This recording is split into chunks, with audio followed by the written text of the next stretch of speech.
भारत को कहीं भी कटोरा लेके जाने की ज़रूरत नहीं है। भारत अपने आप में एक उभरती मईशत है। पुराने लोग हैं, वो पुरानी किताब ही पढ़ देते हैं मीडिया में, बाद में फिर पीछे हट जाते हैं, बाद में फिर तंज़ भी कसते हैं, गलती भी मानते हैं और उसमें से पॉलिटिकल नर्चरिंग भी करते हैं। नरेंद्र मोदी जी के आने पे भारत ने बहुत तरक्की करी है। हम चौथी बड़ी ताकत बने हैं।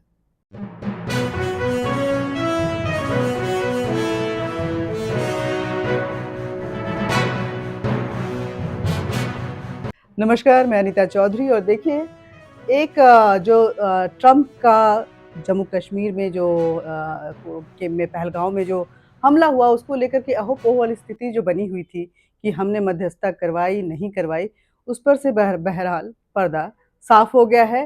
प्रधानमंत्री मोदी ने पहली बार ऑपरेशन सिंदूर के बाद डोनाल्ड ट्रंप से बात करी और स्पष्ट किया कि हमारे आपके बीच में ऐसी कोई बात नहीं हुई थी और भारत आज से नहीं बल्कि हमेशा से ही कश्मीर इशू पे किसी की मध्यस्थता की जरूरत समझता भी नहीं है। बातचीत भी अच्छी रही। डोनाल्ड ट्रंप जो कि माना जा रहा है कि जब G7 से गए तो कहीं ना कहीं उनको लेकर के कई बयानें आ रही थी, लेकिन उन्होंने पीएम मोदी को इनवाइट किया कि आप लौटते हुए अमेरिका होते हुए जाएं। पीएम मोदी ने कहा कि थोड़ी व्यस्तता ज़्यादा है, नहीं आ सकता।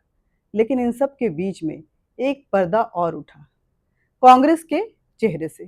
कांग्रेस ने एक बार फिर अफरा तफरी में राजनीति के चक्कर में एक ऐसे बयान को ट्वीट किया जो कि पुराना था और जिसका इससे कोई नाता नहीं था, और ये बताया कि कांग्रेस कहीं ना कहीं राजनीति में अभी भी कच्ची गोलियां खेल रही है। हमारे साथ बात करने के लिए बीजेपी सांसद गुलाम अली जी हैं। गुलाम अली जी, आज जो बात ट्रंप के साथ मोदी जी की हुई, भारत के संदर्भ में उसको कैसे देखते हैं?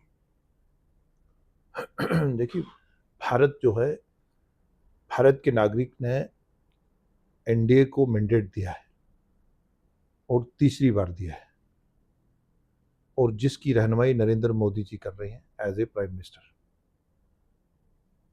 जब कांग्रेस की सत्ता थी तो हम 11वें नंबर पे थे और 2 टेनर उनको मिले अभी रिसेंटली। पहले तो उन्होंने बहुत हुकूमत करी। हम 10वें नंबर पे थे, 11वें पे थे, 11वें पे ही रहे। नरेंद्र मोदी जी के आने पे भारत ने बहुत तरक्की करी है।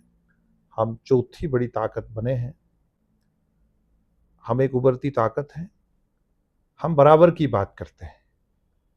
ट्रंप हो या रशिया हो या यूरोप हो या मिडल ईस्ट हो या साउथ हो, हम बराबर की बात करते हैं। हम उनसे बराबर के ट्रेड करते हैं। यहाँ तक ऑपरेशन संदूर के बाद पाकिस्तान का ताल्लुक है। पाकिस्तान के साथ हमारा एक ही पेंडिंग इशू है, पीओजे के, हमारा पार्लियामेंट का रेजोल्यूशन है, और हमें किसी की मीडिएशन की ना ज़रूरत थी, ना है, ना कभी होगी। क्योंकि आप भी डेलीगेशन में शामिल थे। जब आप गए तो कैसा रिस्पॉन्स था? हम अपनी बातों को कहने गए थे, पाकिस्तान को एक्सपोज भी करने गए थे आतंकवाद को लेकर के। बहुत इम्पोर्टेंट कदम था प्राइम मिनिस्टर साहब का ये, सफारती लेवल पे पार्लियामेंटेरियन को भेजना, और उससे और विस्तार रूप से उस रीजन में, उस कॉन्टिनेंट में, उस देश में बात जाती है। एक राष्ट्र कम्युनिटीज़, डायस्पोरा से मिला जाता है, वहाँ थिंक टैंक से मिला जाता है, पार्लियामेंटेरियन से मिला जाता है, सत्ता पक्ष से मिला जाता है, विदेश मंत्रालय से मिला जाता है। बहुत सारे प्रोग्राम्स रहते हैं। तो उससे अपना जो भारत की बात है, जो हमारी बात है, वो रखने का मौका मिला है, और उससे वो काफ़ी संतुष्ट हुए हैं, और इस तरह के प्रोग्राम फिर भी जारी रहने चाहिए। आप बोल रहे हैं संतुष्ट हुए हैं, लेकिन कांग्रेस बोल रही है कि एक ऐसी संतुष्टि आई कि पाकिस्तान के आर्मी चीफ असीम मुनीर को अमेरिका अपने यहाँ दावत दे रही है, और इसको लेकर के कहीं ना कहीं सरकार को साधा भी है कि आप कहाँ रह गए, कहाँ पीछे रह गए, कहाँ रह गई आपकी विदेश की ये नीति जिसमें आपको इनवाइट नहीं किया गया।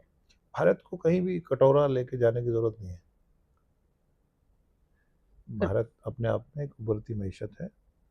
वो गए होंगे मांगने, भीख भीख मांगने कुछ।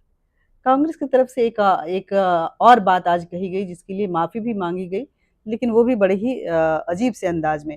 कांग्रेस के मीडिया इंचार्ज जयराम रमेश ने, जब ट्रंप और मोदी जी की बातचीत हुई, तो एक पुराना जो स्टेटमेंट व्हाइट हाउस का था उसको ट्वीट करके कह दिया कि जो भी स्टेटमेंट एमईए की तरफ से आई है वो गलत है। बातचीत तो ये है जो कि एक ट्रेड एंड हथियार डील को लेकर के था। लेकिन जब उसकी तारीख को देखा तो उन्होंने अपने उस ट्वीट को डिलीट कर दिया। उसके बाद जो ट्वीट किया माफ़ीनामे के तौर पे कि हाँ, हमसे गलती हुई है, उसमें उन्होंने कहा कि मैं नॉन बायोलॉजिकल नहीं हूँ, क्योंकि वो मोदी जी को नॉन बायोलॉजिकल बोलते रहते हैं। नॉन बायोलॉजिकल नहीं हूँ, इंसान हूँ, मुझसे गलती हो सकती है। कांग्रेस में अभी मैम है, उसको 100 साल लगेगा नई जनरेशन को समय हम में आने के लिए। न्यू जनरेशन्स को टाइम नहीं देते, न्यू लीडरशिप को। अब पुराने लोग हैं, वो पुरानी किताब ही पढ़ देते हैं मीडिया में, बाद में फिर पीछे हट जाते हैं, बाद में फिर तंज भी कसते हैं, गलती भी मानते हैं और उसमें से पॉलिटिकल नर्चरिंग भी करते हैं। तो पहले लोगों ने नकार दिया है, अब फ्रस्ट्रेशन से ही पता नहीं क्या क्या बोलते रहते हैं, आप उन्हीं से ही पूछिए। बहुत-बहुत शुक्रिया आपका। तो चलिए, बहरहाल देश की राजनीति भले गर्म हो, लेकिन अगर अंतर्राष्ट्रीय पटल पे हम देखें तो इस राजनीति के बीच में कहीं न कहीं पहली बार ही जब पहलगाँव हादसे के बाद प्रधानमंत्री मोदी ने ट्रंप से बात की, तो पूरी दुनिया को स्पष्ट मैसेज दे दिया कि ऑपरेशन सिंदूर क्या था, क्योंकि उन्होंने ये भी कहा कि ऑपरेशन सिंदूर अभी जारी है। जय हिंद।